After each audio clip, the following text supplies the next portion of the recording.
Hi friends, இந்த வீடியோவில் என்ன பார்க்க போகிறோம் அப்படின்னா லாஸ்ட் 7 மந்த்ஸுக்கான சென்ட்ரல் கவர்மெண்ட் ஸ்கீம்ஸ் என்னென்ன அப்படிங்கிறது தான் இந்த வீடியோவில் பார்க்க போகிறோம். ஸோ இதுக்கு முன்னாடி நம்ம சேனலில் சென்ட்ரல் கவர்மெண்ட் 2025 to 26 ஸ்கீம்ஸ் வந்து இருக்கும். அந்த வீடியோவும் ஒரு டைம் பார்த்துக்கோங்க. இந்த வீடியோவில் இப்போ இருக்கிற ஸ்கீம்ஸ் எல்லாம் பார்க்கலாம். ஸோ ஃபஸ்ட்டு சமக்கர சிசு பால் ஸ்வஸ்திய காரியக்ரம். இது வந்து எதுக்காக அப்படின்னா குழந்தைகளுக்கான ஒரு மருத்துவ பராமரிப்பு ரிலேட்டடான ஒரு ஸ்கீம். பச்சிளங்குழந்தைகளுக்கான சுகாதார சேவைகளை வலுப்படுத்தக்கூடிய ஒரு திட்டம்.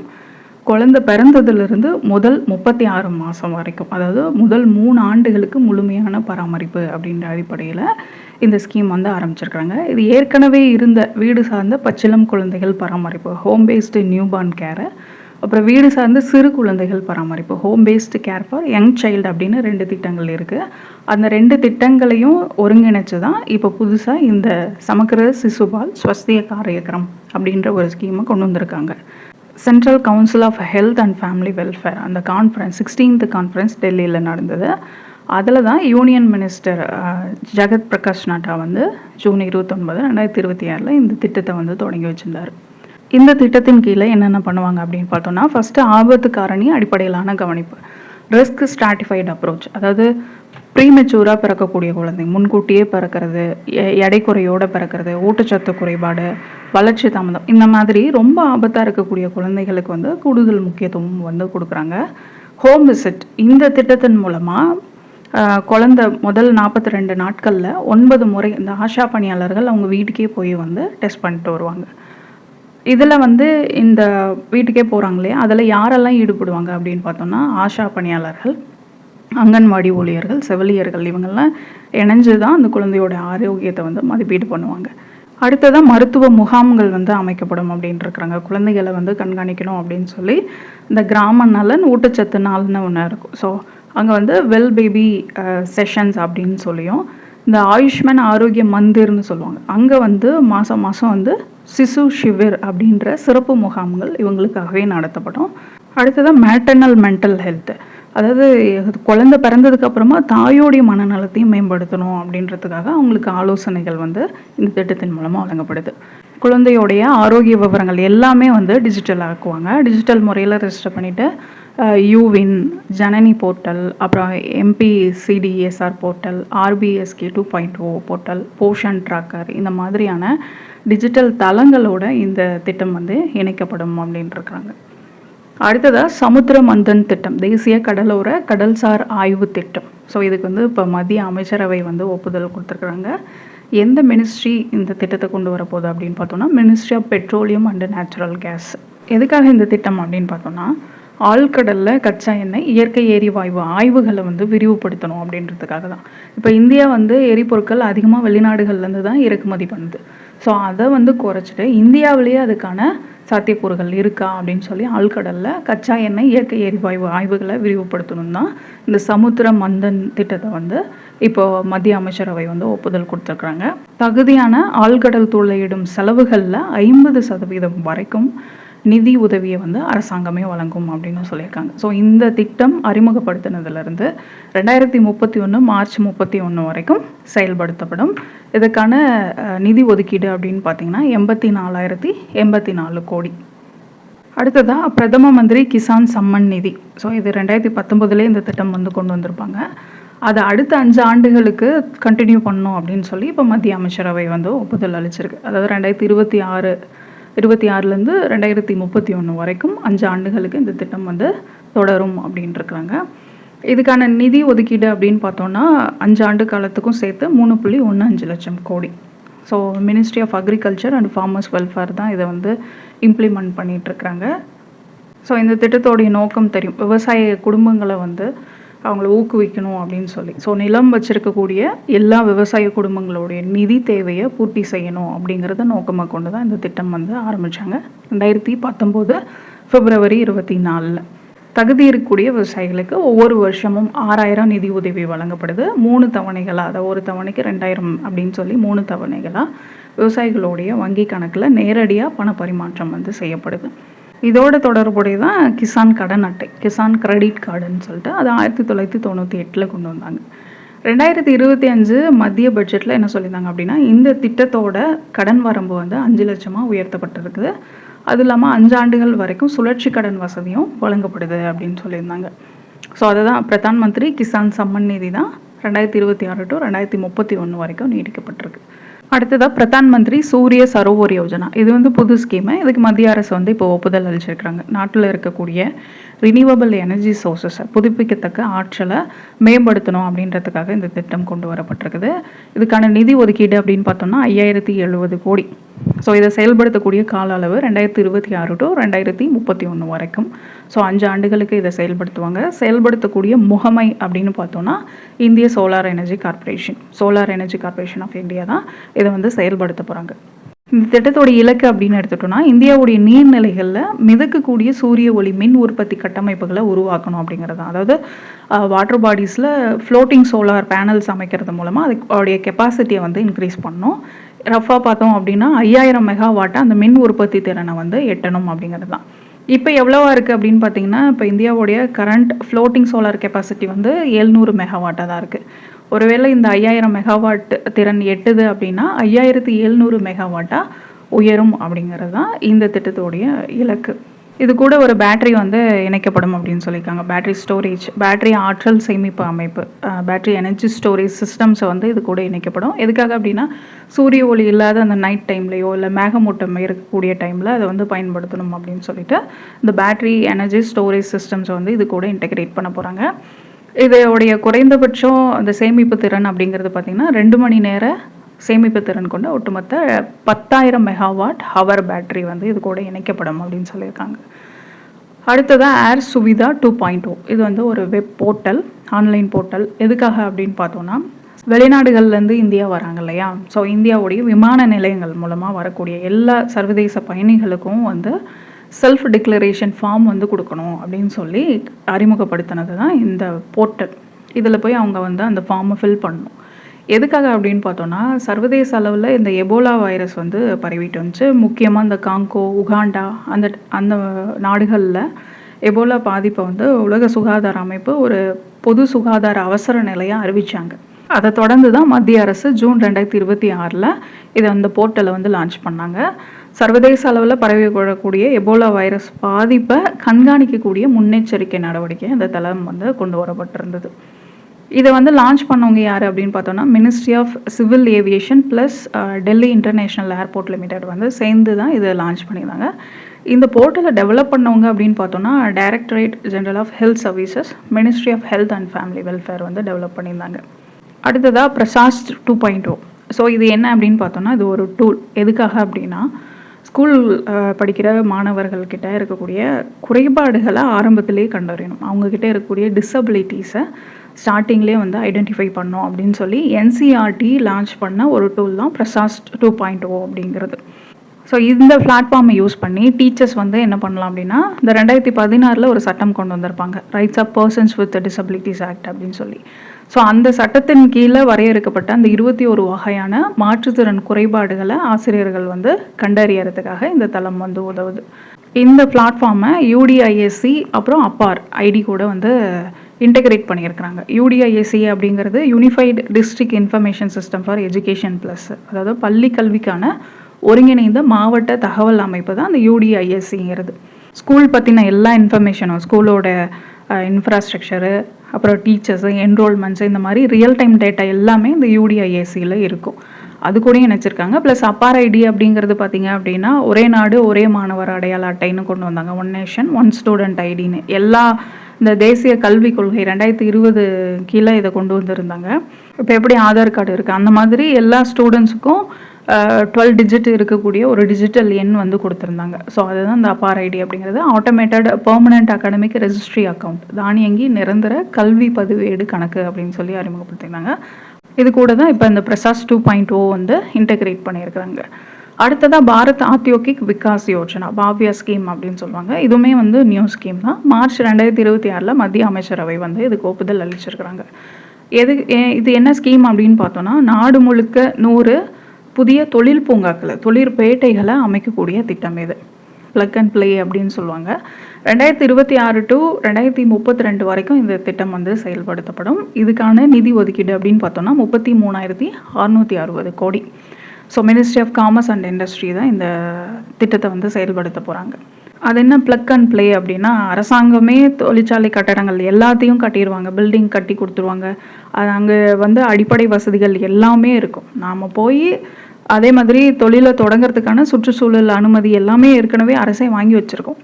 நம்ம போய் ஸ்டார்ட் பண்ணுறது மட்டும்தான். நமக்கு தேவையான மிஷின்ஸோ நமக்கு தேவையான திங்ஸை கொண்டு போயிட்டு நம்ம ஸ்டார்ட் பண்ணால் மட்டும் போதும் அப்படிங்கிறது தான். ஸோ அன்றைக்கே போய் அன்றைக்கே உற்பத்தியை வந்து ஸ்டார்ட் பண்ணலாம் அப்படிங்கிற மாதிரியான ப்ளக் அண்ட் ப்ளே 100 தொழிற்பேட்டைகளை வந்து அமைக்கக்கூடிய திட்டம் தான் பாரத் ஆத்யோகிக் விகாஸ் யோஜனா அப்படிங்கிறது. ஸோ இந்த திட்டத்தை பிஎம் கதிசக்தி கூடயும் வந்து இன்டெகிரேட் பண்ணியிருக்கிறாங்க. இந்த தொழில் பூங்காக்கள், அதாவது பிஎம் கதிசக்தி தேசிய பெருந்திட்டத்தின் கீழே முக்கிய தேசிய நெடுஞ்சாலை, அப்புறம் சரக்கு ரயில் பாதை, கடல் துறைமுகங்களோட இணைக்க போகிறாங்க. உற்பத்தி செய்யக்கூடிய பொருட்கள் வந்து எந்த ஒரு தடையும் இல்லாமல் தாமதமும் இல்லாமல் நாட்டோட எல்லா பகுதிகளுக்கும் வெளிநாடுகளுக்கும் குறைந்த செலவில் போக்குவரத்து செலவில் போகணும் அப்படின்றதுனால இந்த பிஎம் கதிசக்தி கூட வந்து இன்டெகிரேட் பண்ணியிருக்கிறாங்க. இதே மாதிரி இன்னொரு ஸ்கீம் தான் பாரத் ஆத்யோகிக் விகாஸ் யோஜனா ரசாயன் அப்படின்னு சொல்லி அந்த ஸ்கீமுக்கும் இப்போ மத்திய அமைச்சரவை வந்து ஜூலை 24, 2026 ஒப்புதல் கொடுத்துருந்தாங்க. இது எதுக்காக அப்படின்னு பார்த்தோன்னா, அது வந்து தொழிற்பூங்காக்கள் 100 தொழிற்பூங்காக்களை அமைக்கிறது. இது வந்து இந்த திட்டத்தின் மூலமாக ரசாயன பூங்காக்களை வந்து உருவாக்குறது, கெமிக்கல் பார்க்ஸை வந்து உருவாக்குறது. இந்த திட்டத்தின் மூலமாக 3 பிரத்யோக மாபெரும் ரசாயன பூங்காக்கள் வந்து உருவாக்கப்படும் அப்படின்னு சொல்லியிருக்கிறாங்க. இது யூனியன் பட்ஜெட் 2026 to 27 பட்ஜெட்லேயே அறிவிச்சிருந்தாங்க. ஸோ அதுக்கு தான் இப்போ மத்திய அமைச்சரவை வந்து ஒப்புதல் அளிச்சிருக்கு. ஜூலை 24, 2026 இந்தியாவுடைய ரசாயன உற்பத்தி திறனை சர்வதேச அளவுக்கு உயர்த்தணும் அப்படிங்கிறது தான். இந்த திட்டத்துக்காக எவ்வளோ நிதி ஒதுக்கப்பட்டிருக்கு அப்படின்னு பார்த்தோன்னா 3030 கோடி ரூபாய் நிதி ஒதுக்கப்பட்டிருக்குது. ஸோ பாவ்யா ரசாயன திட்டம் அப்படிங்கிறது இந்த திட்டம் 5 ஆண்டுகள் காலத்துக்கு செயல்படுத்தப்படும், 2026 to 2031 வரைக்கும். இதுக்காக இந்த கெமிக்கல் பார்க்ஸ்லாம் வந்து உருவாக்குறாங்க அப்படின்னா ஒவ்வொரு பார்க்குக்கும் பார்த்திங்க அப்படின்னா தலா 1000 கோடி வரைக்கும் மத்திய அரசு நேரடியாக நிதி உதவி வந்து வழங்கும். அதே போல் சம்மந்தப்பட்ட மாநில அரசு குறைந்தபட்சம் 500 கோடி வந்து பங்களிக்கணும் அப்படின்னு சொல்லியிருக்கிறாங்க. அடுத்ததான் நாட்டின் முதல் மித்ரா ஜவுளி பூங்கா. ஸோ மே 2026 தெலுங்கானாவுடைய வாரங்களில் பிரதமர் வந்து இந்த பிரதமரின் மித்ரா ஜவுளி பூங்காவை வந்து திறந்து வச்சார். இந்த பிஎம் மித்ரா அந்த திட்டத்தின் கீழே தொடங்கப்படக்கூடிய முதல் ஜவுளி பூங்கா அப்படின்னா தெலுங்கானாவுடைய வாரங்களில் தொடங்கி வைக்கப்பட்டிருக்குது. 1695 கோடி மதிப்பீட்டில் 1327 ஏக்கர் பரப்பளவில் இந்த ஜவுளி பூங்கா வந்து அமைக்கப்பட்டிருக்குது. இந்தியாவில் முதல்ல செயல்பாட்டுக்கு வந்துடக்கூடிய பிரதமரின் மித்ரா பூங்கா அப்படின்னா இதுதான். ஸோ அந்த பிஎம் மித்ரா எக்ஸ்பென்ஷன் பார்த்துக்கோங்க, prime minister mega integrated textile region and apparel அப்படிங்கிறது தான் ஜவுளி பூங்காக்களை உருவாக்கணும் அப்படின்னு சொல்லி ஆரம்பித்தது தான் இந்த திட்டம். இதுக்கான நிதி ஒதுக்கீடு அப்படின்னு பார்த்தீங்கன்னா 4445 கோடி ரூபாய். டைம் பீரியட் வந்து 2021 to 2028 வரைக்கும். ஸோ 7 மாநிலங்களில் மெகா ஜவுளி பூங்காக்கள் வந்து அமைக்கப்பட இருக்குது. இது நம்ம நிறைய இடங்களில் பார்த்துருப்போம். தமிழ்நாட்டுடைய விருதுநகரில் இந்த மெகா ஜவுளி பூங்கா அமைக்கப்பட இருக்குது. அந்த 7 மாநிலங்களில் எங்கெங்கே அமைக்கப்பட இருக்குது அப்படின்னு பார்த்துக்கோங்க. தமிழ்நாடு விருதுநகர், தெலுங்கானா வாரங்கல் அது வந்து இன்னாகரேட் பண்ணிட்டாங்க. குஜராத்தோடைய நவசாரி, கர்நாடகாவுடைய கலாபுராகி, மத்திய பிரதேஷ் தார், உத்தரப்பிரதேசோடைய லக்னோ, மகாராஷ்டிராவுடைய அமராவதி, இந்த இடங்களில் அந்த மெகா ஜவுளி பூங்காக்கள் வந்து இந்த திட்டத்தின் மூலமாக அமைக்கப்பட இருக்குது. இந்த திட்டத்தோடைய கோர் விஷன் அப்படின்னு பார்த்தோன்னா 5F ஃப்ரேம் ஒர்க் அப்படின்னு சொல்லுவாங்க. Farm to fibre to factory to fashion to foreign அப்படிங்கிறது அந்த 5F ஃப்ரேம் ஒர்க். அடுத்ததாக விஸ்வசூத்திரம் முன்னெடுப்பு. ஸோ மினிஸ்ட்ரி ஆஃப் டெக்ஸ்டைல்ஸ் தான் இதை லான்ச் பண்ணியிருக்கிறாங்க. Vishwasutra views of India for the world அப்படின்ற ஒரு இனிஷியேட்டிவ். எதுக்காக அப்படின்னா இந்திய கைத்தறி பொருட்களை உலக அளவில் கொண்டு போய் சேர்க்கணும் அப்படிங்கிறது தான். ஸோ இப்போ கைத்தறி நெசவுகள்லாம் எடுத்துட்டிங்க அப்படின்னா பாரம்பரிய முறைகளை தான் பயன்படுத்துவாங்க. இப்போ அவங்க வந்து புது ஃபேஷன் டெக்னாலஜிஸ்லாம் எதுவுமே யூஸ் பண்ணுறதில்ல.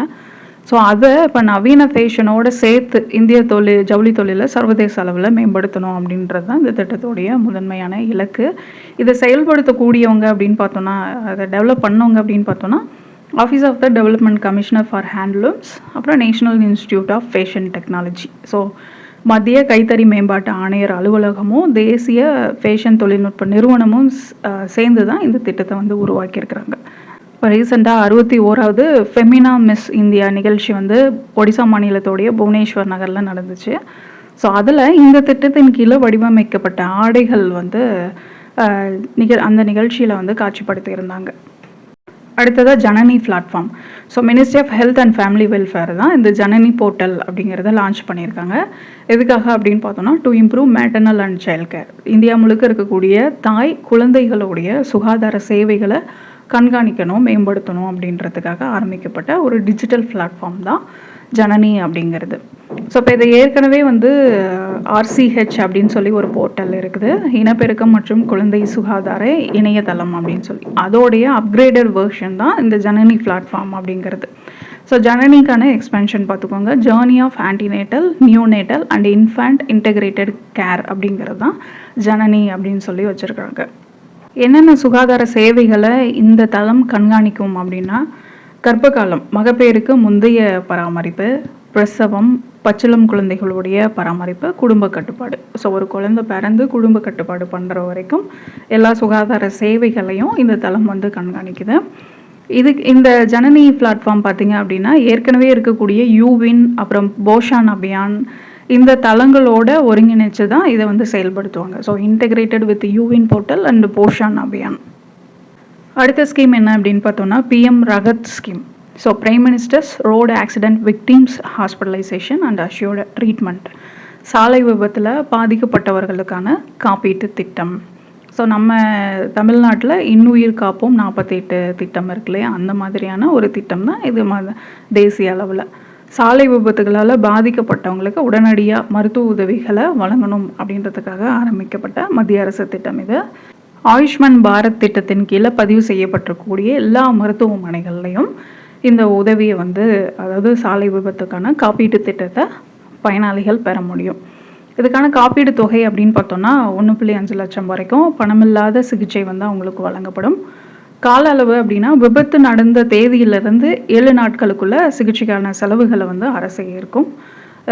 தேசிய நெடுஞ்சாலைகள் மட்டும் இல்லாமல் மாநில நெடுஞ்சாலை, நகர்ப்புற சாலைகள்னு சொல்லி எல்லா சாலைகள்லையும் நடக்கக்கூடிய விபத்துகளுக்கு இந்த திட்டம் வந்து பொருந்தும். இதுக்காக ஒரு அவசர எண்ணும் வந்து அறிமுகப்படுத்தியிருந்தாங்க, 112 அப்படின்னு சொல்லி.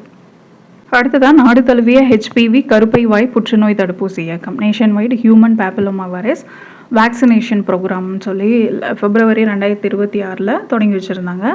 பிரதமர் மோடி ராஜஸ்தானுடைய அஜ்மீரில் இந்த திட்டத்தை வந்து தொடங்கி வச்சுருந்தாங்க. அதாவது பேப்பிலோமா வைரஸ் மூலமாக வரக்கூடிய அந்த கருப்பை வாய் புற்றுநோயை முன்கூட்டியே தடுக்கிறதுக்கான தடுப்பூசி இயக்கம் தான் இது. 14 வயசுக்கு உட்பட்ட சிறுமிகளுக்கும் 14 வயது சிறுமிகளுக்கும் இந்த திட்டத்தின் கீழே ஒவ்வொரு வருஷமும் 1.15 கோடி சிறுமிகளுக்கு இலவசமாக தடுப்பூசி வந்து போடக்கூடிய திட்டம் இது. ஸோ எல்லா மாநிலங்கள்லேயும் யூவின் போர்ட்டல் மூலமாக பதிவு செஞ்சு அந்த போர்ட்டலில் யாரெல்லாம் ரெஜிஸ்டர் பண்ணுறாங்களோ அவங்களுக்கு வந்து இந்த தடுப்பூசி வந்து செலுத்துவாங்க. அது என்ன வேக்சின் அப்படின்னு பார்த்தோன்னா, கார்டசில் 4 அப்படிங்கிறது சிங்கிள் டோஸ் ஷெடியூல் தான். ஸோ இந்த வேக்சின் தான் வந்து யூஸ் பண்ணியிருந்தாங்க. தமிழ்நாட்டில் இது January 27, 2026 தொடங்கி வச்சுருந்தாங்க. அடுத்ததாக ஜல் ஜீவன் திட்டம். ஸோ 2019 August 15 இந்த திட்டம் வந்து அறிமுகப்படுத்தியிருப்பாங்க. அதோடைய செகண்ட் எடிஷன் 2.0 தான் இப்போ வந்து எக்ஸ்டெண்ட் பண்ணியிருக்கிறாங்க. 2028 டிசம்பர் வரைக்கும் இந்த திட்டம் வந்து நீட்டிக்கப்பட்டிருக்குது. ஸோ எந்த அமைச்சகம் இதை செயல்படுத்திட்டு வராங்க அப்படின்னா, ஜல் சக்தி அமைச்சகம். கிராமப்புறங்களில் இருக்கக்கூடிய எல்லா வீடுகளுக்கும் டேப் கனெக்ஷன்ஸ் கொடுக்கறது தான். குழாய்கள் மூலமான சுகாதாரமான குடிநீரை வழங்கக்கூடிய திட்டம் தான் இந்த ஜல் ஜீவன் திட்டம் அப்படிங்கிறது. இதுக்காக தமிழகத்தோட புரிந்துணர்வு ஒப்பந்தம் வந்து இப்போ கையெழுத்தாயிருக்குது. ஜல் ஜீவன் மிஷன் 2.0 செயல்படுத்துறதுக்கான புரிந்துணர்வு ஒப்பந்தம் தமிழக முதல்வர் விஜய் மற்றும் மத்திய ஜல் சக்தி துறை அமைச்சர் CR பாட்டீல் முன்னிலையில் இந்த ஒப்பந்தம் வந்து கையெழுத்தாயிருக்குது. இந்த திட்டத்துக்கான மொத்த மதிப்பீடு அப்படின்னு பார்த்தோம்னா 18,123 கோடி, அதாவது தமிழகத்துக்கு மட்டும். மத்திய அரசோடைய பங்கு 9,025 கோடி, தமிழக அரசோடைய பங்கு 9,097 கோடியாக இருக்கும். தமிழகத்துக்கு முதல் கட்டமாக 2,177 கோடி வந்து நிதி கிடைக்கும். இதன் மூலமாக தமிழகத்தில் இருக்கக்கூடிய 46.71 லட்சம் வீட்டு குடிநீர் குழாய் இணைப்புகள் வந்து கிடைக்கும். இதன் மூலமாக 1.86 கோடி மக்கள் வந்து இந்த திட்டத்தின் மூலமாக பயனடைவாங்க. இந்த திட்டத்தின் மூலமாக கிராமப்புறங்களில் இருக்கக்கூடிய அந்த குடிநீர் குழாய் விநியோக திட்டங்களை டிஜிட்டல் முறையில் மேப்பிங் பண்ணி அதை வந்து கண்காணிக்கணும் அப்படின்னு சொல்லி இப்போ வந்து சுஜல் கான் ஐடி அப்படின்னு சொல்லி ஒரு ஐடியை வந்து லான்ச் பண்ணியிருக்கிறாங்க. ஸோ உள்கட்டமைப்பு விவரங்களை வந்து இணைக்குது. கிராமப்புறங்களில் இருக்கக்கூடிய அந்த குடிநீர் திட்டங்களுக்கு ஒதுக்கக்கூடிய ஒரு பிரத்யேகமான ஐடி தான் இந்த சுஜல்கான் ஐடிங்கிறது. மினிஸ்ட்ரி ஆஃப் ஜல் சக்தி தான் இதை வந்து லான்ச் பண்ணியிருக்கிறாங்க. இந்த 2026 படி பார்த்தீங்க அப்படின்னா நாடு முழுக்க 31 மாநிலங்கள், யூனியன் பிரதேசங்களில் 1.64 லட்சம் சுஜல்கான் ஐடி வந்து உருவாக்கியிருக்கிறாங்க. அது ஏற்கனவே இருக்கக்கூடிய 67,000 சுஜலம் பாரத் ஐடிகளோட வந்து இன்டெகிரேட் பண்ணியிருக்கிறாங்க. ஸோ இதனால் என்ன பயன் அப்படின்னா, தண்ணி எந்த ஆதாரத்துலேருந்து, எந்த வாட்டர் சோர்ஸ்லேருந்து எடுக்கிறாங்க, எங்கே வந்து அதை பியூரிஃபை பண்ணுறாங்க, கிராமங்களில் இந்த குடிநீர் விநியோகத்தில் ஏதாவது தடை இருக்குதா, குழாய்களில் ஏதாவது உடைப்பு ஏற்பட்டிருக்குதா அப்படின்னு சொல்லி இந்த போர்ட்டல் மூலமாக உடனே கண்டுபிடிச்சு அதை சரி செய்ய முடியும். அது மட்டும் இல்லாமல் குடிநீரோடைய தரம், அப்புறம் தினசரி எவ்வளோ வந்து அளவு குடிநீர் வந்து விநியோகிக்கப்படுது, உள்கட்டமைப்போடைய நிலைத்தன்மை, இதெல்லாமே வந்து இந்த ஆன்லைன் போர்ட்டல் மூலமாகவே வந்து கண்காணிப்பாங்க. ஸோ அதுக்காக ஆரம்பிக்கப்பட்டது தான் சுஜல்கான் ஐடி. ஜல்ஜீவன் திட்டத்தோடு இணைஞ்சது தான் இது. அடுத்ததாக ராஜ்மார்க் பிரவேஸ் போர்ட்டல். ஸோ பிப்ரவரி 2026 இந்த போர்ட்டலை ministry of road transport and highways தான் வந்து தொடங்கி வச்சுருந்தாங்க. அந்த துறையுடைய அமைச்சரான நிதின் கட்கரி இந்த போர்ட்டலை வந்து அறிமுகப்படுத்தியிருந்தார்.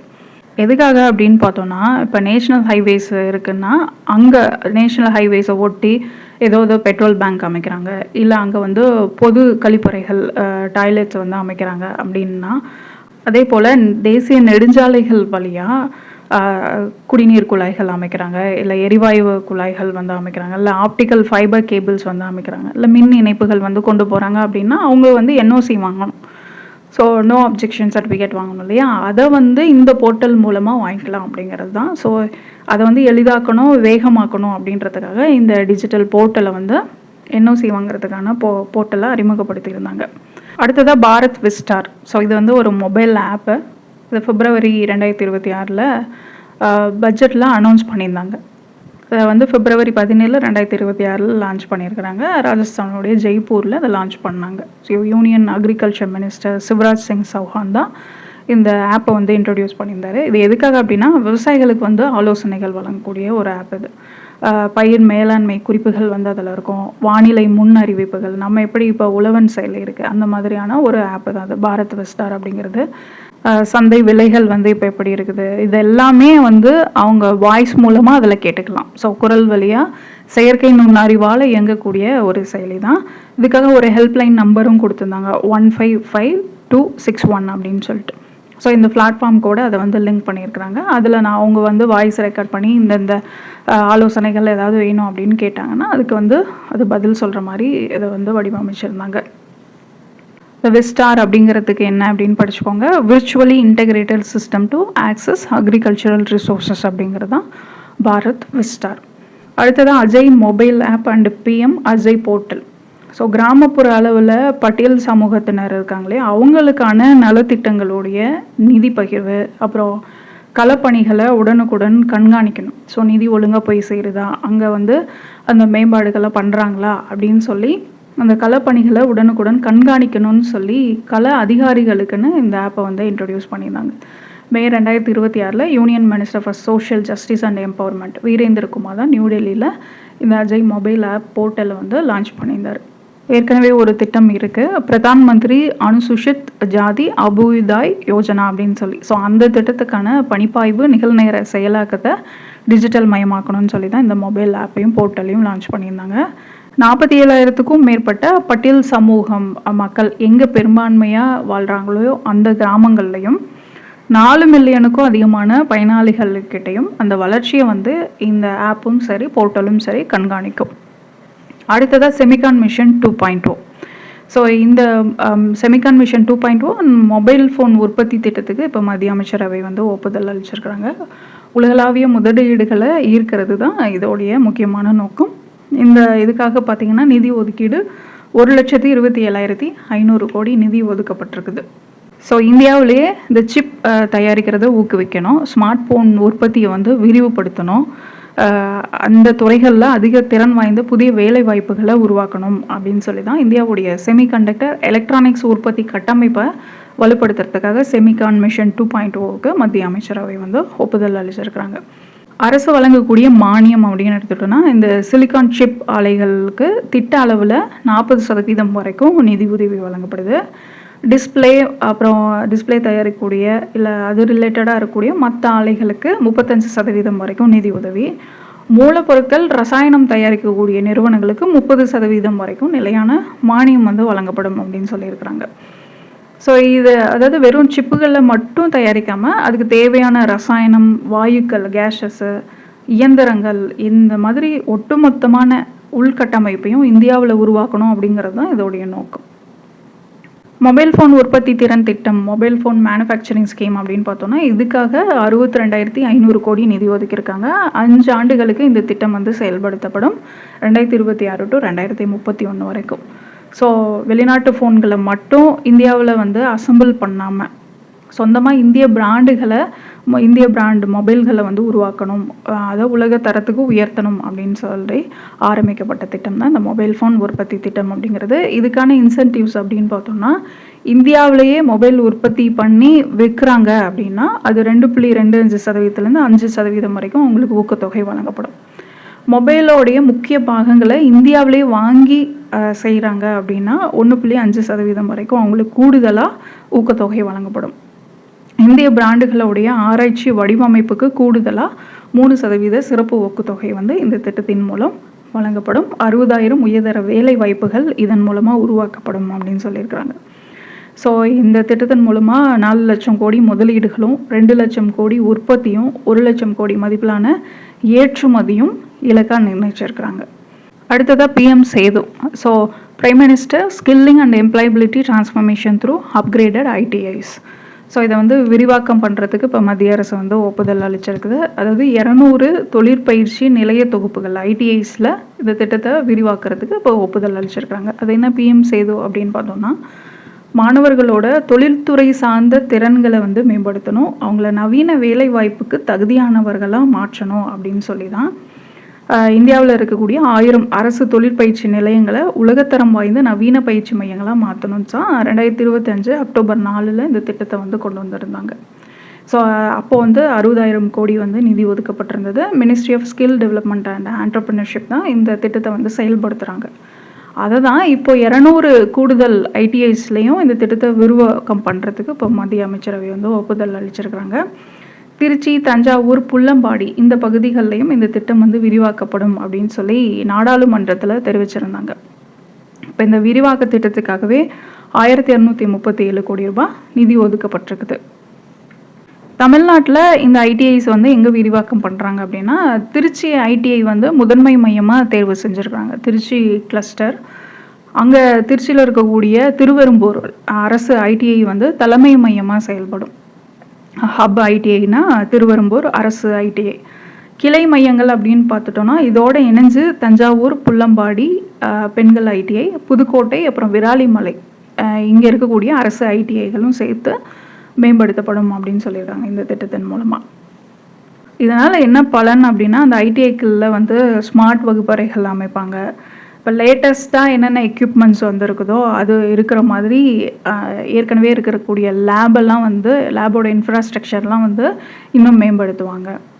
தனியார் நிறுவனங்களுக்கு தேவையான புதிய தொழில்நுட்ப பயிற்சிகள் வந்து இங்கே வழங்கப்படும். இதன் படிப்பு முடித்த உடனே மாணவங்களுக்கு வந்து உடனடி வேலை வாய்ப்பு கிடைக்க வழிவகை செய்யப்படும் அப்படின்னு சொல்லியிருக்காங்க.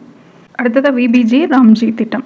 ஸோ இந்த திட்டத்தை வந்து தமிழகத்தில் செயல்படுத்துறதுக்காக மத்திய அரசு தமிழகத்துக்கு 7,957 கோடி ரூபாய் நிதி ஒதுக்கியிருக்கிறாங்க. இந்த விபிஜி ராம்ஜி திட்டம் அப்படிங்கிறது மகாத்மா காந்தி தேசிய ஊரக வேலை உறுதி திட்டம் அப்படின்னு 2005 கொண்டு வந்தாங்க. ஸோ அதை தான் அதோடைய பேரை வந்து Viksit Bharat guarantee for Rozgar Ajeevika mission Gramin அப்படின்னு சொல்லி விபிஜி ராம்ஜி அப்படின்னு 2025 பேர் மாற்றினாங்க. அதுக்கு அதை வந்து இப்போ தமிழகத்தில் செயல்படுத்துறதுக்கு தான் நிதி ஒதுக்கீடு பண்ணப்பட்டிருக்குது. இந்த பெயர் மாற்றினதுக்கு அப்புறம் வரக்கூடிய திட்டம் ஜூலை 1 நாடு முழுக்க அமலுக்கு வந்திருக்கு. ஸோ 100 நாள் இதுக்கு முன்னாடி வேலை திட்டம் இருந்தது, அது 125 நாளாக உயர்த்தியிருந்தாங்க. இந்த திட்டத்துக்கான நிதி பகிர்வு அப்படின்னு பார்த்தோன்னா 60:40, வடகிழக்கு இமயமலை பகுதிகளுக்கு 90:10 அப்படின்னு இருக்குது. ஸோ இதன் மூலமாக 2.8 லட்சம் கிராம ஊராட்சிகள் பயன்பெறும் வகையில் மாநிலங்களுக்கு இடைக்கால நிதியாக தான் மொத்தமாக 95,692 கோடியும், ஊரக மேம்பாட்டுக்கு ஒட்டுமொத்தமாக 1.25 லட்சம் கோடியும் மத்திய அரசு ஒதுக்கியிருக்கிறாங்க. தமிழகத்துக்கு 7,957 கோடி நிதி ஒதுக்கப்பட்டிருக்குது. ஸோ இந்த திட்டத்தின் கீழே அதிகபட்சமாக எந்த மாநிலத்துக்கு நிதி ஒதுக்கப்பட்டிருக்கு அப்படின்னு பார்த்தோன்னா உத்தரப்பிரதேசம் தான். 12,221 கோடி ரூபாய் அவங்களுக்கு நிதி ஒதுக்கப்பட்டிருக்குது. அடுத்ததாக தேசிய பசுமை ஹைட்ரஜன் இயக்கம், national green hydrogen mission. So இந்த திட்டத்தின் கீழே முதல் தவணையாக 9 ஸ்டார்ட் அப்களுக்கு ஒட்டுமொத்தமாக 22 கோடி ரூபாய் நிதி உதவி அளிக்கிறதுக்கு மத்திய அரசு ஒப்புதல் அளிச்சிருக்கிறாங்க. மத்திய புதுப்பிக்கத்தக்க ஆற்றல் துறை அமைச்சர் பிரகலாத் ஜோஷி தான் அதை அறிவிச்சிருந்தார். இதோட நோக்கம் என்ன? ஹைட்ரஜனை உற்பத்தி பண்ணணும், அதை சேமிக்கணும், அதை டிரான்ஸ்போர்ட் பண்ணணும். அது சார்ந்த தொழில்நுட்பங்களில் இப்போ நியூ டெக்னாலஜிஸ் ஏதாவது வந்திருந்ததுன்னா அதை இம்ப்ளிமெண்ட் பண்ணணும் அப்படின்னு சொல்லி இந்தியாவை உலக அளவில் பசுமை ஹைட்ரஜன் மையமாக மாற்றணும் அப்படிங்கிறது தான் இந்த திட்டம். ஸோ இது ஒட்டுமொத்தமாக இதுக்காக இந்த 100 கோடி ரூபாய் ஸ்டார்ட் அப் ஆதரவு திட்டத்துக்குன்னே ஒதுக்கியிருந்தாங்க. அதோடைய முதல் தவணையாக தான் இப்போது 9 ஸ்டார்ட் அப்களுக்கு 22 கோடி ரூபாய் நிதி ஒதுக்கப்பட்டிருக்குது. ஸோ இந்த பசுமை ஹைட்ரஜன் அப்படின்னு எடுத்துட்டோன்னா இந்த இயக்கம் 2023 ஜனவரியிலேயே கொண்டு வந்திருந்தாங்க. 19,744 கோடி ரூபாய் இந்த இயக்கத்தை செயல்படுத்துறதுக்காக நிதி ஒதுக்கப்பட்டிருந்தது. 2030 ஆண்டுக்குள்ள இந்த திட்டம் ஆண்டுக்கு 5 மில்லியன் டன் உற்பத்தி பண்ணணும் பசுமை ஹைட்ரஜனை. 125 ஜிகாவாட் புதுப்பிக்கத்தக்க ஆற்றலை ப்ரொடியூஸ் பண்ணணும். 8 லட்சம் கோடிக்கும் அதிகமான முதலீடுகளை ஈர்க்கணும். 6 லட்சம் வேலை வாய்ப்புகளை உருவாக்கணும் அப்படின்றது இதெல்லாம் தான் இலக்கு. ஸோ தேசிய பசுமை ஹைட்ரஜன் இயக்கத்துடைய இலக்கு அப்படின்னா 2030க்குள்ளே இதெல்லாம் பண்ணணும். 5 மில்லியன் டன் உற்பத்தி, 125 ஜிகாவாட் புதுப்பிக்கத்தக்க ஆற்றல், 8 லட்சம் கோடிக்கும் அதிகமான முதலீடு, 6 லட்சம் வேலை வாய்ப்புகளை இலக்காக கொண்டு தான் இதை ஆரம்பித்தாங்க. ஸோ அந்த திட்டத்தின் கீழே தான் இப்போ பார்த்திங்கன்னா 22 கோடி ஸ்டார்ட் அப்களுக்கு நிதி உதவியை அளிச்சிருக்கிறாங்க. ஸோ இதை அனௌன்ஸ் பண்ணும்போது தான் போர்ட்டல் ஒன்று லான்ச் பண்ணியிருந்தாங்க. இந்த திட்டத்தோடைய இந்த இயக்கத்தோடைய வெளிப்படைத்தன்மையை அதிகரிக்கணும் அப்படின்னு சொல்லி க்ரீன் ஹைட்ரஜன் சான்றிதழ் portal, green hydrogen certification portal of India அப்படின்னு சொல்லி அந்த போர்ட்டலை லான்ச் பண்ணியிருந்தாங்க. இந்த இயக்கத்தின் கீழே தான் இன்னொரு ஸ்கீமும் பண்ணிகிட்ருக்காங்க, சைட் ஸ்கீம் அப்படின்னு சொல்லிட்டு. சைட் அப்படிங்கிறது strategic interventions for green hydrogen transition அப்படின்ற ப்ரோக்ராம். இது நேஷனல் க்ரீன் ஹைட்ரஜன் மிஷன் கீழே அந்த உள்நாட்டு உற்பத்தியை ஊக்குவிக்கணும் அப்படின்னு சொல்லி கொண்டு வந்தாங்க. ஒரு ஃபைனான்ஷியல் இன்சென்டிவ் ஸ்கீம், நிதி ஊக்கத்தொகை திட்டம் இது. ஸோ எப்படி ஜவுளி மொபைல் துறைகளில் ப்ரொடக்ஷன் லிங்க்டு இன்டென்சிவ் இருக்குதோ, PLI இருக்குதோ, அந்த மாதிரி இந்த திட்டம். ஸோ இந்த திட்டத்துக்கு ஒட்டு மொத்தமாக பார்த்தோம் அப்படின்னா 17,490 கோடி நிதி ஒதுக்கியிருந்தாங்க. இப்போ இந்த திட்டத்தின் கீழே தான் இப்போ சமீபத்தில் ஒரு ஏலம் நடந்தது. முதலாவதாக அந்த ஏலம் நடந்திருக்கு. Solar energy corporation of India அந்த அவங்க தான் நடத்துனாங்க. அந்த ஏலத்தில் பசுமை அம்மோனியாவுக்கான க்ரீன் அம்மோனியா எப்பயும் இல்லாத அளவுக்கு அதோட விலை 1 கிலோவுக்கு 55 விகிதத்தில் குறைஞ்சிருக்கு. இது ரொம்ப நல்ல விஷயம். ஏன் அப்படின்னா விவசாயிகளுக்கு குறைஞ்ச விலையில் உரம் கிடைக்கும். ஸோ நம்ம பயன்படுத்துகிற யூரியா மாதிரியான உரங்களை தயாரிக்க அம்மோனியா தேவை. அதுதான் மூலப்பொருள். ஸோ அப்போ விவசாயிகளுக்கு குறைஞ்ச விலையில் உரம் கிடைக்கும். இப்போ இந்தியா பார்த்திங்கன்னா உர தேவைக்கும் சரி, கச்சா எண்ணெய்க்கும் சரி வெளிநாடுகளை தான் நம்பி இருக்குது. ஸோ அது பெருமளவு குறைக்கப்படும். தொழிற்சாலைகளுடைய உற்பத்தி செலவு குறையும். ஸோ தொழிற்சாலைகளில் இரும்பாக இருக்கட்டும், சிமெண்ட்டாக இருக்கட்டும், இல்லை கெமிக்கல்ஸாக இருக்கட்டும், எந்த தொழிற்சாலையாக இருந்தாலும் டீசலோ நிலக்கரியோ பயன்படுத்துவாங்க. அதுக்கு பதிலாக இந்த பசுமை ஹைட்ரஜன் மலிவான விலையில் கிடைக்குது அப்படிங்கும்போது ஸோ அவங்க இதுக்கு ரினியூவபிள் எனர்ஜி சோர்ஸஸ்க்கு மாற முடியும். இன்னொரு முக்கியமான விஷயம் அப்படின்னு பார்த்தோன்னா, இது யூஸ் பண்ணுறது மூலமாக நம்மளுடைய கார்பன் எமிஷனை ரெடியூஸ் பண்ண முடியும். சுற்றுச்சூழல் பாதிப்பு இல்லாத வகையில் இதை செயல்படுத்த முடியும். ஸோ அதுக்காக சைட் திட்டத்தின் மூலமாக சமீபத்தில் ஏலம் நடத்தியிருந்தாங்க. இந்த ஸ்கீம்லேயே 2 இன்சென்டிவ்ஸ் இருக்குது. ஒன்று எலக்ட்ரோலைசர் மேனுஃபேக்சரிங்க்குன்னு ஒரு இன்சென்டிவ் கொடுக்குறாங்க. ரெண்டாவது க்ரீன் ஹைட்ரஜன் ப்ரொடக்ஷனுக்குன்னு சொல்லி ஒரு இன்சென்டிவ் கொடுப்பாங்க. ஸோ ஒரு ஸ்கீம் படிக்கும்போது அது டீட்டெயிலாக அது ரிலேட்டடாக இருக்கிற எல்லாத்தையுமே கவர் பண்ணிக்கோங்க. அடுத்ததாக கலா சான்ஸ்கிருதி விகாஸ் யோஜனா, கலா சமஸ்கிருதி விகாஸ் யோஜனா அப்படிங்கிறது மினிஸ்ட்ரி ஆஃப் கல்ச்சர் தான் இந்த திட்டத்தை கொண்டு வந்திருக்காங்க. இதோடைய நோக்கம் என்ன அப்படின்னா, இந்தியாவுடைய கலை கலாச்சாரம் பாரம்பரியத்தை நாடு முழுவதும் மேம்படுத்துவது, கலை குழுக்களுக்கு நிதி உதவி அளிப்பது இதோடைய நோக்கம். நாட்டுப்புற அப்புறம் பழங்குடியின கலாச்சாரத்தை மேம்படுத்தணும் அப்படின்னு சொல்லி 7 இடங்களில் இந்த திட்டத்தின் கீழே மண்டல கலாச்சார மையங்கள் செயல்பட்டுட்டு வருது. ஜோனல் கல்ச்சுரல் சென்டர்ஸ் எங்கெங்கே அப்படின்னு பார்த்துக்கோங்க. பட்டியாலா, நாக்பூர், உதய்பூர், பிரக்யாராஜ், கொல்கத்தா, திமாப்பூர், அப்புறம் தமிழ்நாட்டுடைய தஞ்சாவூர். இந்த 7 இடங்களில் மண்டல கலாச்சார மையங்கள் வந்து செயல்படுது. இப்போது இதை ஏன் பார்க்குறோம் அப்படின்னா, இந்த திட்டத்தின் கீழே கலாச்சார படைப்பாற்றல் பொருளாதாரத்தை வலுப்படுத்தணும் அப்படின்னு சொல்லி மினிஸ்ட்ரி ஆஃப் கல்ச்சர் என்ன பண்ணியிருக்காங்க அப்படின்னா, ஒரு இனிஷியேட்டிவ் வந்து ஸ்டார்ட் பண்ணியிருக்காங்க. ரச்சனாத்மக் பாரத் அப்படின்ற இனிஷியேட்டிவ் வந்து தொடங்கியிருக்காங்க. ஸோ அதுக்காக தான் இப்போ பார்க்குறோம். இந்த கலா சமஸ்கிருதி விகாஸ் யோஜனா அப்படிங்கிறது ஒரு அம்ப்ரெல்லா ஸ்கீம். அதில் பார்த்தீங்க அப்படின்னா நிறைய துணை திட்டங்கள் வந்து இதில் இருக்குது, சப்ஸ்கீம்ஸ் வந்து இருக்குது. ஸோ கலாச்சார அமைப்புகள், அப்புறம் தனிநபர்களுக்கு, இது ரிலேட்டடாக இருக்கக்கூடிய தனிநபர்களுக்குன்னு சொல்லி நிதி உதவி வந்து வழங்குறாங்க. ஸோ அது என்னென்ன சப்ஸ்கீம்ஸ் அப்படிங்கிறத பார்த்துக்கோங்க. Financial assistance for promotion of Guru Shishya Parampara, scheme of financial assistant for promotion of art and culture, scheme of scholarship and fellowship for promotion of art and culture, financial assistance for construction of Tagore cultural complexes, financial assistant for veteran artist, Seva Bhoj Yojana, national Gandhi heritage site mission, national award scheme. So இது எல்லாமே கலா சன்ஸ்கிருதி விகாஸ் யோஜனா கீழே செயல்படக்கூடிய துணை திட்டங்கள். Ministry of culture தான் இதை implement பண்ணிட்டு இருக்காங்க. அடுத்ததாக AICTE Vani 3.0. So all India council for technical education, அவங்க பார்த்தீங்க அப்படின்னா வாணி அப்படின்ற திட்டத்தோடைய 3rd எடிஷனை வந்து அறிமுகப்படுத்தியிருக்கிறாங்க.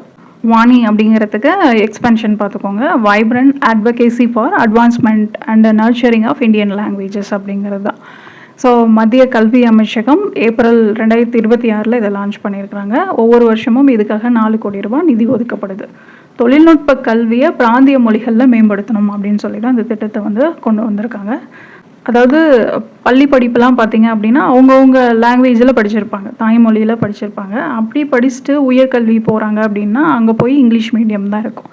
ஸோ தொழில்நுட்ப படிப்புகளில், அதாவது தொழில்நுட்பம் சார்ந்த படிப்புகள் எல்லாமே இங்கிலீஷில் தான் இருக்கும். ஸோ அதில் சேரும்போது அவங்க எதிர்கொள்ளக்கூடிய அந்த மொழி தடையை தகர்க்கணும் அப்படிங்கிறது தான் இந்த நோக்கம். ஸோ அவங்களுக்கு வந்து தாய்மொழியிலேயே அதிநவீன தொழில்நுட்பங்களை வந்து கற்றுக் கொடுக்கணும், ஆராய்ச்சி செய்கிறதுக்கும் புதிய கண்டுபிடிப்புகளை உருவாக்குறதுக்கும் வழிவகை செய்கிறது தான். ஸோ தொழில்நுட்ப கல்வியை பிராந்திய மொழிகளில் மேம்படுத்தணும் அப்படிங்கிறது தான் இந்த திட்டத்தோடைய நோக்கம். நாடு முழுக்க இருக்கக்கூடிய கல்வி நிறுவனங்களில் இது ரிலேட்டடாக 200 மாநாடுகள், அப்புறம் ஒர்க் ஷாப்பு, செமினார்ஸ் இதெல்லாம் வந்து கண்டக்ட் பண்ணுவாங்க. ஏஐசிடி அங்கீகாரம் இருக்கக்கூடிய கல்வி நிறுவனத்துக்கு 2லேருந்து 3 நாட்கள் வரைக்கும் இந்த மாதிரியான நிகழ்ச்சிகளை நடத்துறதுக்கு 2 லட்சம் நிதி உதவி இந்த திட்டத்தின் கீழே வழங்கப்படும். 22 நம்ம 8வது அட்டவணையில் இருக்கக்கூடிய 22 பிராந்திய மொழிகள்லையும் இந்த அவேர்னஸ், அப்புறம் அந்த கல்வி நிகழ்ச்சிகள்லாம் வந்து நடத்துவாங்க. 16 முக்கிய தொழில்நுட்ப துறைகள், ஸோ செயற்கை நுண்ணறிவு, டேட்டா சயின்ஸு, குவாண்டம் தொழில்நுட்பம், பசுமை ஹைட்ரஜன் ஆற்றல், சைபர் பாதுகாப்பு, விண்வெளித்துறை, இந்த மாதிரியான முக்கியமான 16 தொழில்நுட்ப துறைகளை தேர்ந்தெடுத்து அதை பற்றின இன்ஃபர்மேஷன் எல்லாமே வந்து அவங்கவுங்க தாய்மொழிகளில், பிராந்திய மொழிகளில் வந்து அதை பற்றின இன்ஃபர்மேஷன் எல்லாமே அவங்களுக்கு சொல்லிக் கொடுப்பாங்க. அடுத்ததாக திஷா 2.0. திஷா அப்படிங்கிறது designing innovative solutions for holistic access to justice அப்படிங்கிறது தான். ஸோ இதை வந்து ஏற்கனவே இருந்தது தான், மக்களுக்கு வந்து எளிதாக சட்ட உதவிகள் வந்து கிடைக்கணும் அப்படிங்கிறதுக்காக ஆரம்பித்தாங்க. அதோடைய 2nd எடிஷனுக்கு தான் இப்போ மத்திய சட்ட நீதித்துறை அமைச்சகம் வந்து ஒப்புதல் அளிச்சிருக்காங்க. இதுக்காக மொத்தமாக 255 கோடி நிதி ஒதுக்கப்பட்டிருக்குது. இந்த திட்டம் 2026 ஏப்ரல் 1லேருந்து 2031 மார்ச் 31 வரைக்கும் 5 ஆண்டுகளுக்கு நீட்டிக்கப்பட்டிருக்குது. இந்த திட்டத்தின் மூலமாக என்னென்ன பண்ணுவாங்க அப்படின்னு பார்த்தோம்னா 4 கீ காம்போனன்ட்ஸ் வந்து இருக்குது. ஒன்று வந்து டெலிலா, அதாவது கிராமப்புறம் பின்தங்கிய மக்கள் இருக்கிறாங்களா அவங்களுக்கு வந்து பொது சேவை மையங்கள் மூலமாக வழக்கறிஞர்கள்கிட்ட இருந்து இலவசமாக அந்த சட்ட ஆலோசனைகளை வந்து வழங்குவாங்க.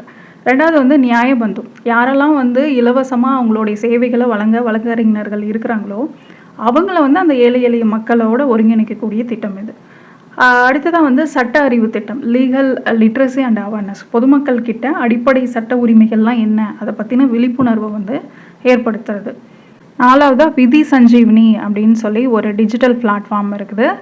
அதில் பார்த்தீங்க அப்படின்னா நியாய சேது அப்படின்ற ஒரு சேட்போட், ஏஐ சேட்போட் வந்து இருக்குது. ஸோ அதில் மக்கள் வந்து அவங்களுக்கு தேவையான சட்ட கேள்விகளை கேட்டு பதிலை வந்து அதன் மூலமாக தெரிஞ்சுக்கலாம் அப்படிங்கிறது தான். அடுத்ததாக வினிமை, லேண்ட்போர்ட் மேனேஜ்மெண்ட் சிஸ்டம், இந்தியாவுடைய நில எல்லை துறைமுகங்களுடைய ஒட்டுமொத்த செயல்பாடுகளையும் வந்து நவீனமயமாக்கணும், ஸோ டிஜிட்டலைஸ் ஆக்கணும் அப்படின்னு சொல்லி தான் அதை கொண்டு வந்திருக்காங்க. ஒருங்கிணைந்த டிஜிட்டல் மேலாண்மை அமைப்பு அப்படிங்கிறது தான், இன்டகிரேட்டட் டிஜிட்டல் பிளாட்ஃபார்ம். இதை வந்து 2026 ஜூன் 9 மத்திய உள்துறை அமைச்சர் அமித்ஷா வந்து தொடங்கி வச்சுருந்தார். கார்கோ மேனேஜ்மெண்ட், இப்போ சரக்கு கப்பல்கள்லாம் எடுத்துட்டோம் அப்படின்னா இப்போ மற்ற நாடுகளோட நடைபெறுது, இறக்குமதி ஏற்றுமதியெல்லாம் நடக்குது அப்படின்னா அங்கே ஆவணங்கள் வந்து இருக்கும். ஸோ அந்த டாக்குமெண்ட்ஸ் எல்லாமே வந்து ஆன்லைன்லேயே சரி பார்க்கணும். அதை வந்து விரைவாக அனுமதி வழங்கப்படணும். அதே மாதிரி எல்லைகளை கடக்கக்கூடிய சர்வதேச பயணிகளுடைய ஆவண சரிபார்ப்பு, அவங்களுடைய இமிக்ரேஷன் நடைமுறைகள்லாம் வந்து எளிமையாக்கணும். வாகன கண்காணிப்பு, வெஹிக்கிள் ட்ராக்கிங், ஸோ டிஜிட்டல் முறையில் எல்லாத்தையுமே வந்து பதிவு செஞ்சு கண்காணிக்கணும் அப்படின்னு சொல்லி இதை வந்து பேப்பர்லெஸ் ப்ராசஸிங்காக வந்து கொண்டு வந்திருக்கிறாங்க. இந்த மையப்படுத்தப்பட்ட டிஜிட்டல் நிலத்துறை மேலாண்மை அமைப்பு இந்திய நில துறைமுகங்கள் ஆணையத்தினால இது வந்து நிர்வகிக்கப்படுது. அடுத்ததாக கேலோ இந்தியா திட்டம். ஸோ கேலோ இந்தியா திட்டம் தேசிய விளையாட்டு கூட்டமைப்புகளுக்கான நிதி உதவி, இது ரெண்டையும் வந்து நீட்டிக்கவும் விரிவுபடுத்தவும் இப்போ அமைச்சரவை வந்து ஒப்புதல் வழங்கியிருக்கு. இதுக்கான நிதி ஒதுக்கீடு அப்படின்னு பார்த்தோம்னா 36,441 கோடி. ஸோ இதுக்கான கால அளவு எப்போலேருந்துன்னா 2026 2031 வரைக்கும் 5 ஆண்டுகளுக்கு வந்து நீட்டிச்சிருக்கிறாங்க. திறமையான இளம் வீரர்களை கண்டறிகிறது, நவீன உள்கட்டமைப்பை உருவாக்குறது, சர்வதேச போட்டிகளில் இந்தியாவுடைய தரத்தை உயர்த்துறது, இதுதான் நோக்கம். புதிய இலக்காக என்ன நிர்ணயிச்சிருக்காங்க அப்படின்னு பார்த்தோம்னா, வளரும் கேலோ இந்தியா விளையாட்டு வீரர்கள், எமர்ஜிங் கேலோ இந்தியா அத்லெட்ஸ் அப்படின்ற ஒரு புதிய பிரிவை உருவாக்கி விளையாட்டு வீரர்களுடைய எண்ணிக்கை கிட்டத்தட்ட 10 மடங்கு வரைக்கும் அதிகப்படுத்தணும் அப்படிங்கிறது புதிய இலக்கு. அது மட்டும் இல்லாமல் நேஷ்னல் கோச் அக்ரெடிடேஷன் போர்டு, பயிற்சியாளர்களுடைய தகுதியை முறைப்படுத்துறதுக்கு தேசிய பயிற்சியாளர் அங்கீகார வாரியம் வந்து அமைக்கப்படும் அப்படின்னு சொல்லியிருக்காங்க. ஸோ இந்த ஸ்கீம் பார்த்தோம் அப்படின்னா 2016 to 2017 வந்து லான்ச் பண்ணியிருந்தாங்க. Khelo India national programme for development of sports அப்படின்னு சொல்லி. ஏற்கனவே இருந்த Rajiv Gandhi Khel Abhiyan, urban sports infrastructure scheme, national sports talent search scheme, இதெல்லாம் வந்து 3ஐயும் இன்டகிரேட் பண்ணி தான் 2016 to 2017 கேலோ இந்தியா அப்படின்னு சொல்லி கொண்டு வந்தாங்க. அதை தான் இப்போ 2031 வரைக்கும் எக்ஸ்டெண்ட் பண்ணியிருக்கிறாங்க. அடுத்ததாக தான்வீர் முன்முயற்சி. ஸோ தான்வீர் இனிஷியேட்டிவ் அப்படிங்கிறது மத்திய பஞ்சாயத்து ராஜ் அமைச்சகம் வந்து அறிமுகப்படுத்தியிருக்கிறாங்க ஜூலை 2026. கிராமப்புறங்களில் டிஜிட்டல் உள்கட்டமைப்பை வந்து மேம்படுத்தணும் அப்படின்றதுக்காகவே இந்த திட்டம் வந்து அறிமுகப்படுத்தப்பட்டிருக்குது. பொதுமக்கள், தனியார் நிறுவனம், தொண்டு நிறுவனங்கள் அவங்க வந்து என்ன பண்ணணும் அப்படின்னா, அவங்களுக்கு தகுதியான கிராம ஊராட்சிகளுக்கு தரப்படுத்தப்பட்ட கணினி அமைப்புகளை தானமாக வழங்குறது தான் இந்த திட்டம். ஸோ கிராமப்புற ஊராட்சிகளுக்கு பொதுமக்களோ இல்லை தனியார் நிறுவனங்களோ தொண்டு நிறுவனங்களோ வழங்கலாம். இதன் மூலமாக டிஜிட்டல் உள்கட்டமைப்பை வந்து மேம்படுத்தலாம். அதுக்காக ஆரம்பித்தது தான் இந்த தான்வீர் இனிஷியேட்டிவ் அப்படிங்கிறது. இதுக்காக ஒரு ஆப்பு ப்ளஸ் போர்ட்டல் வந்து இன்ட்ரடியூஸ் பண்ணியிருந்தாங்க, மேரி பஞ்சாயத்து அப்படின்னு சொல்லிட்டு. இப்போ நன்கொடை வழங்கணும்னு நினைக்கிறாங்க அப்படின்னா இந்த மொபைல் செயலி மூலமாகவோ இணையதளம் மூலமாகவோ நன்கொடைகளை எளிதாக வழங்குறதுக்காக தான் மேரி பஞ்சாயத்து அப்படின்ற ஆப்பை இன்ட்ரடியூஸ் பண்ணியிருந்தாங்க. அடுத்ததாக ஆத்ம நிர்பார் பஞ்சாயத்து திட்டம். ஸோ இதுவும் மத்திய பஞ்சாயத்து ராஜ் அமைச்சகம் தான் ஜூலை 2026 இன்ட்ரடியூஸ் பண்ணாங்க. கிராம ஊராட்சிகளுடைய நிதி சுதந்திரம், நிர்வாகத்திறனை வலுப்படுத்துறதுக்காக உள்ளூரில் இருக்கக்கூடிய சொத்துக்களை வருவாய் ஈட்டக்கூடிய திட்டங்களை வந்து மாற்றுறது. அதன் மூலமாக கிராமத்தை நிதி தன்னிறைவு அடைந்த கிராமங்களாக மாற்றணும் அப்படின்னு சொல்லி தான் இந்த ஆத்ம நிர்பார் பஞ்சாயத்து திட்டம் வந்து கொண்டு வந்திருந்தாங்க. அதே மாதிரி இது கூடவே சமர்த் போர்ட்டல் வந்து இன்ட்ரடியூஸ் பண்ணியிருந்தாங்க. டிஜிட்டல் போர்ட்டல் பஞ்சாயத்து இணையதளத்தோடு இணைஞ்சு சொந்த வருவாய் ஆதாரங்களை அதிகரிக்கிறதுல கவனம் செலுத்துகிற வகையிலையும் மாதிரி சொந்த வருவாய் விதிகளை, மாடல் ஓன் சோர்ஸ் ரெவென்யூ ரூல்ஸை வந்து அறிமுகப்படுத்தியிருந்தாங்க. இந்த திட்டம் பார்த்திங்கன்னா 4 ஆண்டுகளில் 350 முதலீட்டுக்கு உகந்த வருவாய் ஈட்டும் திட்டங்களை வந்து உருவாக்குறத இலக்காக வச்சுருக்கு. இதுக்கான தகுதி அப்படின்னு பார்த்தோன்னா எல்லா கிராம பஞ்சாயத்துக்கும் கிடையாது. ஒரு கிராம பஞ்சாயத்து இருக்குது அப்படின்னா குறைந்தபட்சம் ஆண்டுக்கு 50 லட்சம் OSR வந்து வச்சுருக்கணும். சொந்த வருவாய் ஆதாரங்கள் வந்து இருக்கணும் 50 லட்சம் அளவில். இதுவே வட்டார பஞ்சாயத்துகளாக இருந்தால் அந்த OSR வந்து 1 கோடி தேவை. குறைந்தபட்சம் 3 ஆண்டுகள் பதவிக்காலம் மீதம் இருக்கணும் அப்படின்ற இந்த மாதிரி இருக்கக்கூடிய கிராம பஞ்சாயத்துகளுக்கு இந்த திட்டத்தை வந்து செயல்படுத்துவாங்க. சொத்து வரி, தொழில் வரி, குடிநீர் துப்புரவு இந்த மாதிரியான சேவை கட்டணங்களை முறையாகவும் எளிதாகவும் வசூலிக்கணும்னு தான் அந்த இது கொண்டு வந்தது. மாதிரி சொந்த வருவாய் விதிகளில் வந்து கொண்டு வந்தது. அதே மாதிரி சமத் இணையதளம் வந்து ஞாபகம் வச்சுக்கோங்க. பஞ்சாயத்துகளுடைய நிதி மேலாண்மை, வரி வசூல் பண்ணுறது, இது எல்லாமே வந்து டிஜிட்டல் ஆக்கிறதுக்கு. ஸோ எல்லாத்தையும் வந்து வெளிப்படைத்தன்மையோடு பண்ணணும் அப்படின்றதுக்காக சமர்த் இணையதளம் வெளியிடப்பட்டிருந்தது.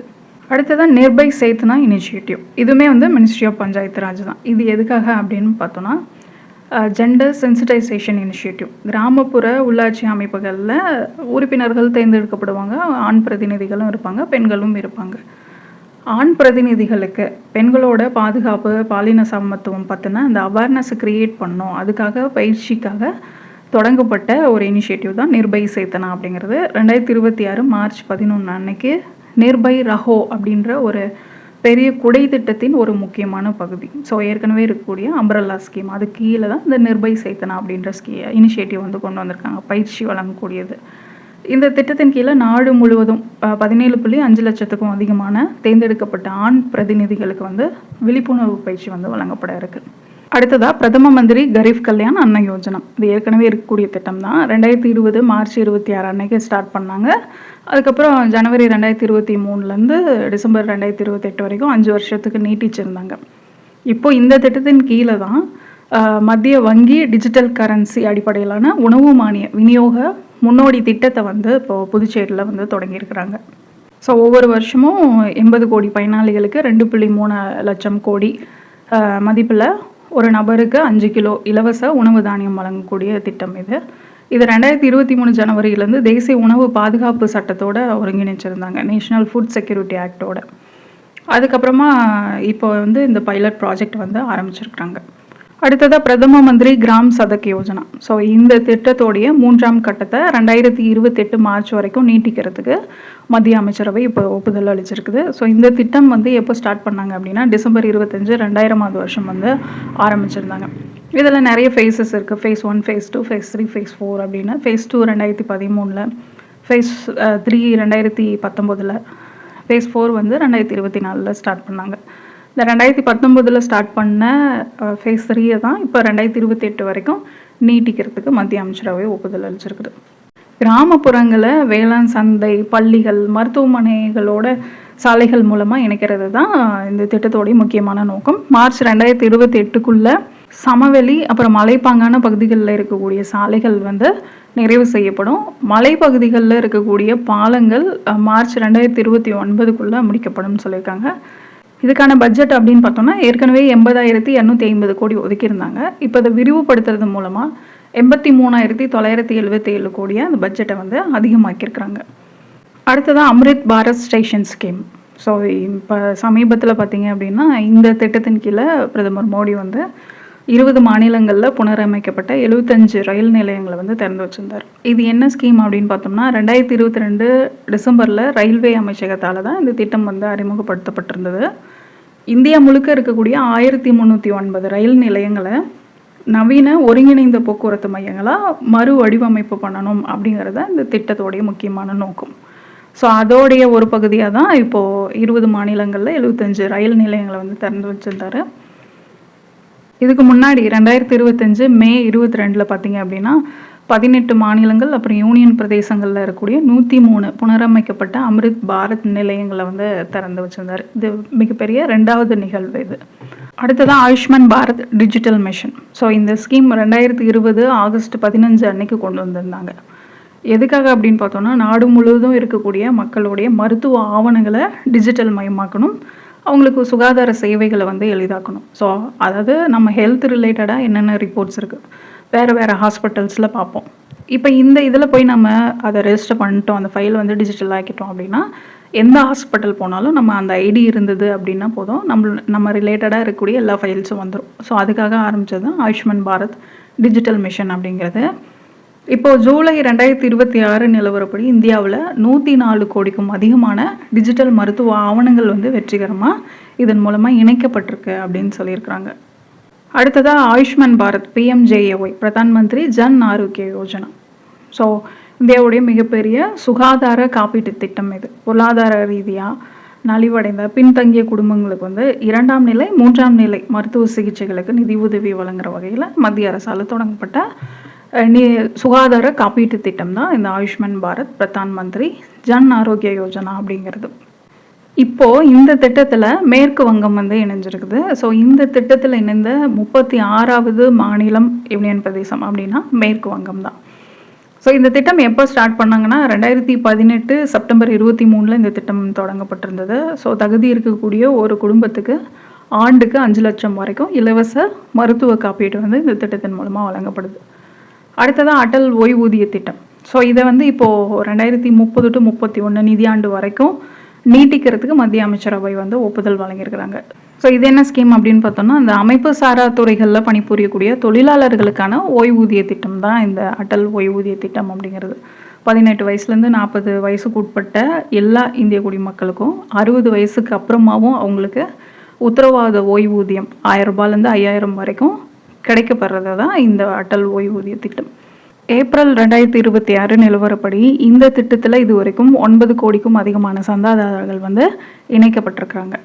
அடுத்ததான் மானஸ் ஹெல்ப்லைன். ஸோ போதைப் பொருளுக்கு எதிரான ஒரு டிஜிட்டல் பாதுகாப்பு. ஏற்கனவே பார்த்தீங்கன்னா இதுக்குன்னு கட்டணமில்லா உதவி எண் 1933 அந்த நம்பர் ஹெல்ப்லைன் வந்து இருக்குது. இப்போ மனநல ஆலோசனைகளுக்கான மத்திய அரசோடைய இன்னொரு ஹெல்ப்லைன் நம்பரை வந்து அறிமுகப்படுத்தியிருக்காங்க. 14416 அப்படிங்கிறது தான் டெலிமானஸ் அப்படின்னு சொல்லிட்டு. ஸோ இதை இம்ப்ளிமெண்ட் பண்ணுறவங்க நார்கோட்டிக்ஸ் கண்ட்ரோல் பியூரோ தான் இதை இம்ப்ளிமெண்ட் பண்ணுறாங்க. மானஸ் அப்படிங்கிறது மடக் பதார்த் நிஷ்ட் அசூட்ச்னா கேந்திரா அப்படின்னு சொல்லி அதுக்கான எக்ஸ்பென்ஷன் வந்து இருக்கும். ஸோ இந்த ஹெல்ப்லைனை பயன்படுத்தி மக்கள் என்ன பண்ணலாம் அப்படின்னா, பொதுமக்கள் அவங்க பகுதிகளில் நடக்கக்கூடிய போதைப் பொருள் கடத்தல், சட்டவிரோதமான விற்பனை பண்ணுறாங்க, இல்லை அதை விவசாயம் பண்ணுறாங்க, அந்த மாதிரியான தகவல்களை அவங்களுடைய அடையாளம் தெரிவிக்காமலே வந்து ரகசியமாக தெரிவிக்கலாம். இன்னொன்று, போதை பழக்கத்துக்கு அடிமையானவங்க வந்து அவங்களுடைய குடும்பத்தினர் அதுலேருந்து மீள்றதுக்கான இலவச ஆலோசனைகளையும் இந்த மறுவாழ்வு மையங்கள் இருக்கும் இல்லையா, அதை பற்றின விவரங்களையும் வந்து பெறலாம் அப்படின்னு சொல்லியிருக்கிறாங்க. ஸோ இது தவிர அதாவது இந்த நம்பர் தவிர NCB மனாஸ் இணையதளம் அப்படின்னு ஒன்று இருக்குது. மத்திய அரசோடைய உமாங் செயலி மூலமாகவும் இந்த தகவல்களை பகிரலாம் அப்படின்னு சொல்லியிருக்காங்க. அடுத்ததாக PM Svanidhi street food hub initiative. So இதுக்கு அதாவது இந்த திட்டத்தின் கீழே, இந்த இனிஷியேட்டிவ் கீழே இப்போ ஜம்மு காஷ்மீரில் இருக்கக்கூடிய லஹன்பூர் பகுதியை வந்து செலக்ட் பண்ணியிருக்கிறாங்க 2026 ஜூலையில். இந்த ஸ்ட்ரீட் ஃபுட் அப்படிங்கிறது இந்த PM ஸ்வாநிதி திட்டத்தின் கீழே தான் செயல்படுத்துகிறாங்க. ஒரே இடத்துல உள்ளூர் தெரு உணவுகளை தூய்மையாகவும் பாதுகாப்பான சூழலையும் பொதுமக்களுக்கு வந்து வழங்கணும். இதுக்காக பிரத்யேகமாக உணவு மையங்கள் வந்து உருவாக்குறது தான் அந்த ஸ்ட்ரீட் ஃபுட் ஹப் அப்படிங்கிறது. ஸோ அந்த இனிஷியேட்டிவ்க்கு தான் இப்போது ஜம்மு காஷ்மீரோடைய லஹன்பூர் வந்து செலக்ட் பண்ணியிருக்கிறாங்க. ஸோ இப்போ என்ன பண்ணுவாங்க அப்படின்னா, சுகாதாரமான தெரு உணவுக்கான ஒரு ஒழுங்கமைக்கப்பட்ட இடமா அந்த இடத்த வந்து இந்த திட்டத்தின் கீழே மேம்படுத்துவாங்க. ஸோ இதனால் என்னாகும் அப்படின்னா, கூடுதலாக சுற்றுலா வாய்ப்புகள் வந்து அங்கே அதிகமாகும். வியாபாரிகளுடைய வாழ்வாதாரத்தை மேம்படுத்துறதுக்கு இது வந்து கொஞ்சம் ஹெல்ப் பண்ணும் அப்படிங்கிறதுனால இந்த இனிஷியேட்டிவ். இது PM ஸ்வாநிதி திட்டத்தின் கீழே தான் செயல்படுத்திட்டு இருக்காங்க. ஸ்வாநிதி அப்படிங்கிறது தெரு வியாபாரிகளுக்கு அவங்கள தொழிலை வந்து மீண்டும் தொடங்கணும் அப்படின்னு சொல்லி இந்த கொரோனா டைமில் வந்து ஸ்டார்ட் பண்ணியிருந்தாங்க. குறைந்த வட்டி விகிதத்தில் அவங்களுக்கு வந்து மூலதன கடன்களை வந்து வழங்கிட்டு இருந்தாங்க. ஸோ அந்த திட்டத்தின் கீழே தான் இந்த ஸ்ட்ரீட் ஃபுட் ஹப்பும் வந்து செயல்படுத்திட்டு இருக்காங்க. இப்போ லஹன்பூர் வந்து செலக்ட் பண்ணியிருக்கிறாங்க. PM ஸ்வாநிதிக்கான எக்ஸ்பென்ஷன் பார்த்துக்கோங்க. ஸ்ட்ரீட் வெண்டாஸ் ஆத்ம நிர்பார் நிதி அப்படிங்கிறது தான் இதுக்கான எக்ஸ்பென்ஷன். அடுத்ததான் இந்த யூனியன் பட்ஜெட்டில் 2 ஸ்கீம் சொல்லியிருந்தாங்க 2028-27 யூனியன் பட்ஜெட்டில். திவ்யாங் கௌஷல் யோஜனா அப்படின்னு சொல்லி மாற்றுத்திறனாளிகளுக்கு சிறப்பு திறன் பயிற்சி வழங்கி அவங்கள வந்து சுயசார்புடையவர்களாக மாற்றணும், அதுக்காக கொண்டு வரப்படக்கூடிய திட்டம் அப்படின்னு அறிவிச்சிருந்தாங்க. அதே மாதிரி பயோஃபார்மா சக்தி அப்படின்னு சொல்லி உள்நாட்டிலேயே இந்த உயிரியல் மருந்துகள் அப்புறம் தடுப்பூசிகளுடைய உற்பத்தியை வந்து அதிகரிக்கணும் அப்படின்னு சொல்லி இந்த திட்டம் சொல்லியிருந்தாங்க. அதுக்காக 10,000 கோடி நிதி ஒதுக்கப்படும் அப்படின்னும் பட்ஜெட்டில் சொல்லியிருந்தாங்க. ஸோ இவ்வளோ தான் முக்கியமான 2026 சென்ட்ரல் கவர்மெண்ட் ஸ்கீம்ஸு. ஸோ இதுக்கு முன்னாடி இருக்கக்கூடிய ஸ்கீம்ஸையும் ஒரு டைம் ரிவைஸ் பண்ணிக்கோங்க. அடுத்து வர வீடியோவில் பார்க்கலாம். தேங்க்யூ.